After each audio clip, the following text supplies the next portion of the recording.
Mau nggak dipenjara 6,5 tahun, tapi dapat duit 300 triliun? Ya terang saja mau. Hari ini, hari gini, siapa sih yang nggak mau dapat duit gede? Halo sobat, jumpa lagi di program The Editors Media Indonesia. Mau nggak dipenjara 6,5 tahun, tapi dapat duit 300 triliun? Begitu pertanyaan seorang bapak komplek pada tetangganya saat menghabiskan malam di pos ronda. Ya terang saja mau. Hari ini, hari gini, siapa sih yang nggak mau dapat duit gede? Ternyata obrolan itu nyambung dengan kejadian baru-baru ini soal Harvey Muiz, terdakwa kasus korupsi timah yang divonis ringan oleh Majelis Hakim Pengadilan Tipikor pada Pengadilan Negeri Jakarta Pusat. Ia divonis dengan 6,5 tahun penjara serta denda 1 miliar.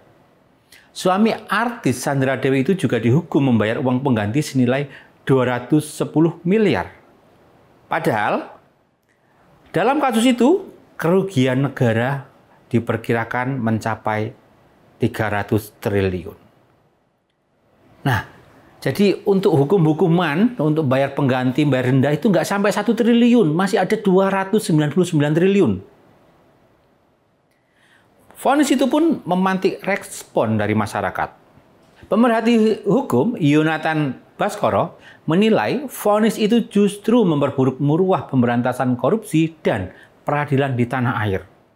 Parahnya lagi, praktik rasuah sudah terjadi di semua level, di semua lembaga, dari bawah sampai atas, dari legislatif, eksekutif, sampai yudikatif. Yonatan menyebut dalam perbaikan hukum tindak pidana korupsi perlu adanya revisi Undang-Undang Nomor 20 Tahun 2001 tentang Tipikor.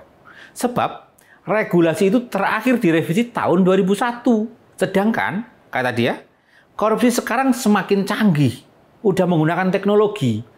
Bahkan pembayaran uang suap, uang haram pakai Bitcoin.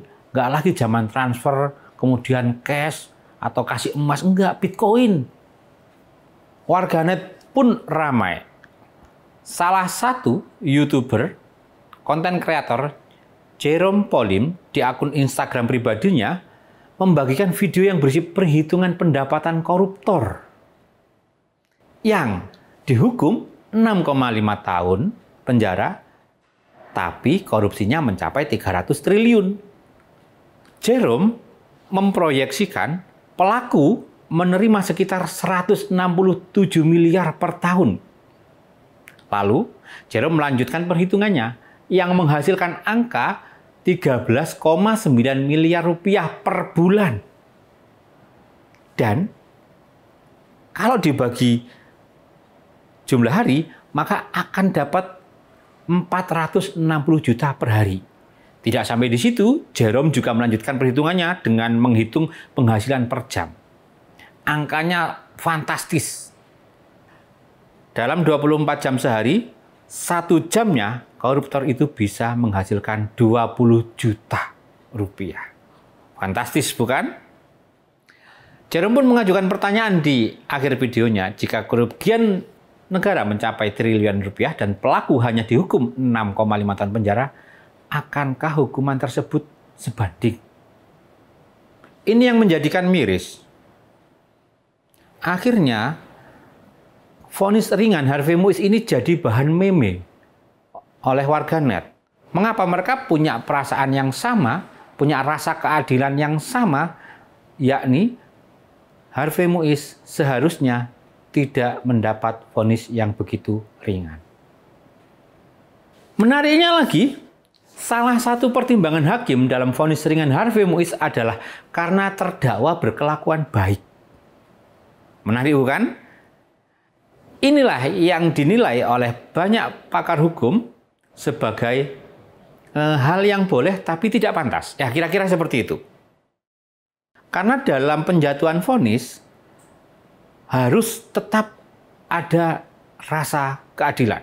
Artinya, berkelakuan baik dalam sidang seharusnya tidak lantas menjadi alasan untuk mengabaikan prinsip keadilan. Kelakuan baik di dalam sidang itu juga harus berbanding lurus dengan perilaku baik di luar persidangan. Kalau hanya perilaku baik dalam sidang yang diperhatikan, perasaan para terdakwa koruptor ketika sidang juga nggak ada yang nyanyi-nyanyi, joget-joget gitu kan, nggak mungkin juga. Berkaca pada kasus Harvey Muiz ini, setidaknya ada beberapa pelajaran yang bisa kita ambil dari seorang koruptor besar yang dapat vonis ringan. Pertama, korupsi sebanyak-banyaknya. Kedua, upayakan serius jika mau menipu rakyat. Sebisa mungkin ambil hati para wakil Tuhan. Yang ketiga, yang paling penting, bersikap baik selama persidangan.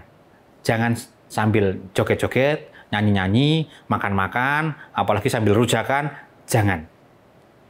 Masih segaris dengan tema korupsi, beberapa hari ini publik juga lagi rame dengan pernyataan Presiden Prabowo yang mengatakan dirinya tengah memberikan kesempatan para koruptor untuk taubat. Ia juga akan memaafkan jika para koruptor segera mengembalikan uang yang dicuri. Saya kutip pernyataan Presiden Prabowo, saya dalam minggu-minggu ini, bulan-bulan ini memberi kesempatan untuk taubat. Hei para koruptor atau yang pernah merasa mencuri dari rakyat, kalau kau kembalikan yang kau curi, ya mungkin kita maafkan. Tapi kembalikan dong, ujar Presiden Prabowo dalam pidatonya di hadapan mahasiswa Indonesia di Al-Azhar, Mesir. Prabowo mengaku tidak masalah jika koruptor mengembalikan uang dengan sembunyi-sembunyi. Menurutnya saat ini yang paling penting adalah uang rakyat yang dicuri bisa kembali ke kas negara. Cara mengembalikan bisa diam-diam supaya nggak ketahuan. Mengembalikan lo ya, tapi kembalikan. Begitu pernyataan Pak Prabowo. Nah, pernyataan Presiden ini langsung direspon tajam oleh para aktivis anti korupsi. Mereka menilai bahwa pernyataan ini justru akan mengkerdilkan upaya pemberantasan korupsi. Nah, belakangan Presiden Prabowo pun meluruskan pernyataannya bahwa Presiden Prabowo mengaku dirinya hanya memberi kesempatan para koruptor untuk bertobat. Saya kutip pernyataan Pak Prabowo. Saya mau sadarkan mereka yang sudah terlanjur dulu berbuat dosa, ya bertobatlah, itu kan ajaran agama, ujar Prabowo dalam sambutan perayaan Natal Nasional 2024 di Jakarta. Prabowo menegaskan meski diberikan kesempatan taubat, dia ingin koruptor mengembalikan harta negara yang telah dicuri. Tindakan para koruptor telah merugikan masyarakat. Sampai di sini kita sepakat bahwa korupsi sangat merugikan rakyat. Koruptor sangat merugikan masyarakat. Pertanyaannya adalah, apakah hukuman yang selama ini terjadi dan proses pengembalian uang hasil curian ke kas negara itu sudah berjalan? Di kasus Harvey Muiz, kita mendapati kenyataan yang berbeda.